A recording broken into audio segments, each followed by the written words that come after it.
Mbola amin'izay vaovao ny fahasalamana azy ihany dia mbola voasokajy ho anisan'ireo firenena ahitana trangana-aretina pesta betsaka raha mita amin'ny firenena rehetra maneran-tany i Madagasikara. Araka ny tatitra ny sampandraran'ny firenena mikambana misahana ny fahasalamana na ny OMS, ametraka paikady vaovao ampihenana ny isan'ireo tranga afatesan'olona ny ministeran'ny fahasalamana sy ny OMS ary ireo mpiara-mombonantoka amin'ny Fandriamanarivo sy Lalaina Ratovelo. Ny ena ny trangana pesta mampiaya ho an'ity taona 17 ity. Miisa 473 ny trangana raisana tatitra ka ny ampaefatra ireo tranga ireo izany hoe tranga miisa 120 no voamarina fa nahafatesan'olona. Tonga 2012 any dia voaseho teo tamin'ny carte nation zareo tokoa fa dia ny ena ny toerana ahitana trapahafatesana betsaka.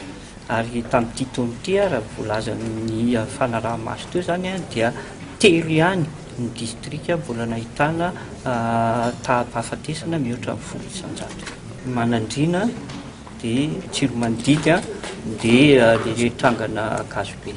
Amafisina ny ady niatrika fivoriana fifanankalozam-baovao ny ministeran'ny fahasalamana, ny OMS ary ny mpitantsorika teknika sy arabola toy ny banky afrikana momba ny fampandrosoana omaly amoahana paikady vaovao indray. Bonjour, je suis le docteur Bertoa de l'OMS à Genève. D'abord, il faudrait peut-être dire que... Sarotra ho ity dokoteran'ny OMS avy any Genève Suisse ity ny amongotra tanteraka ny aretina pesta no izy azo avy amin'ny biby. Ny azo atao dia ny mampiana ny tranga miteraka fahafatesan'olona amin'ny alalan'ny ady atao amingorana ny voalavo sy ny parasiny.